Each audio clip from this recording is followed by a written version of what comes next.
The hard thing about homosexuality for the church is that it really calls into question the plan of salvation as it has been thus far revealed. I want to tell you that I know the plan of salvation involves us. It's not just something that the brethren A, want to talk about, or B, have even bothered to inquire of the Lord over. I know President Hinckley, who recently passed away, had a gay grandson. He was actually out of the closet and everything, so this is definitely hitting them at home too. Unfortunately, I think they are afraid of alienating the majority if they actually do the right thing, in my opinion, and pardon the expression, but do the right thing and get a friggin' clue. We can talk more about ways for you to establish and cultivate your own connection to God and the Savior without putting important aspects of your creation on hold while the church figures it out. Just remember this, in this very moment, and always, the universe is sending you all the spiritual nourishment you need to be completely fulfilled. This goes for everyone. Don't let your belief in the church or your attachment to some of the temporary views of the church stop you from living authentically by your own conscience. Don't let anything get in the way of your ultimate bliss.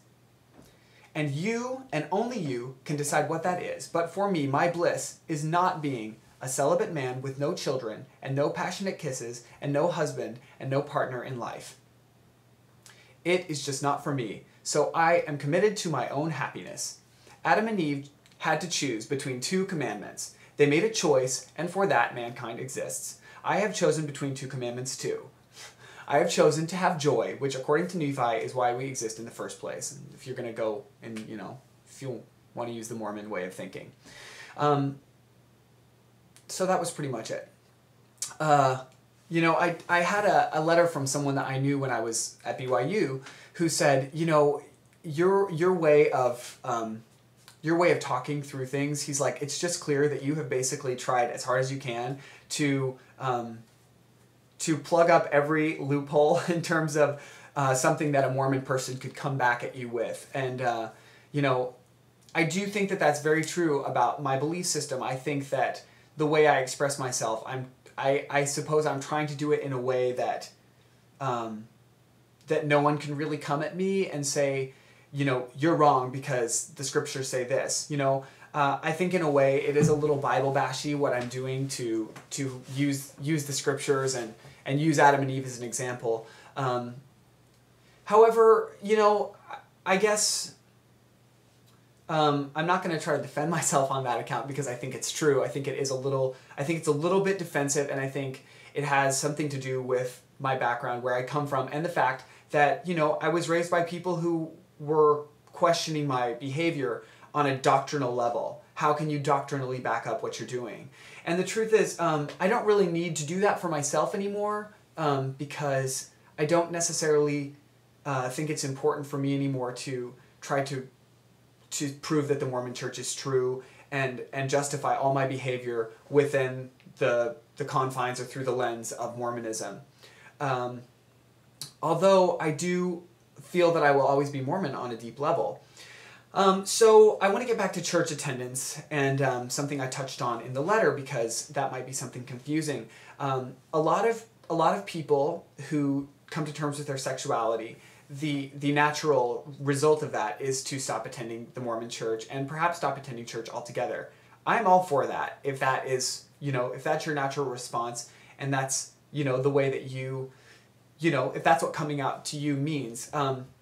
But there is a section of people out there who do want to stay connected to the church, maybe because their family will be more comfortable with their homosexuality if they're in the church. Maybe one day their family will become more accepting and they won't want to be in the church anymore. For whatever reason, people are where they are on their journey, and there's, I do consider myself an activist, but I don't think that I can tell people what to do or what's the best thing for them to do and say, if you're gay, you should leave the church and never ever look back. You don't want to turn into a pillar of salt kind of a thing. But here's my argument for someone like myself who may wish to attend church on any given Sunday in the future.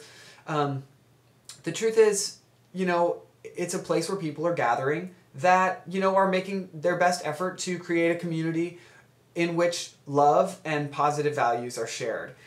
Sometimes that breaks down, but that doesn't mean that the effort is invalid. That is not the biggest reason, but that is a reason.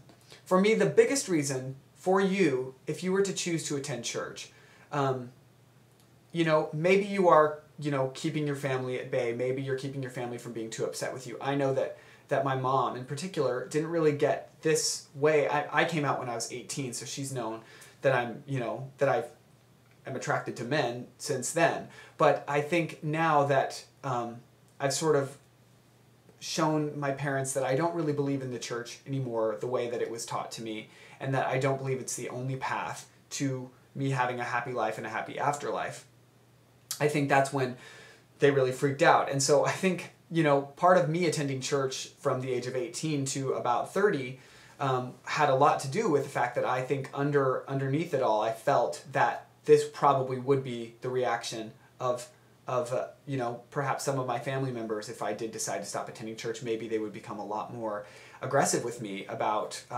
the terrible decisions that they think that I am making. So, there's a lot of reasons. I think the number one reason that you can do it, and this is I think this is kind of an activist-y sort of point of view, but we all have our reasons for doing the things that we do, and I think this is a very, very important one.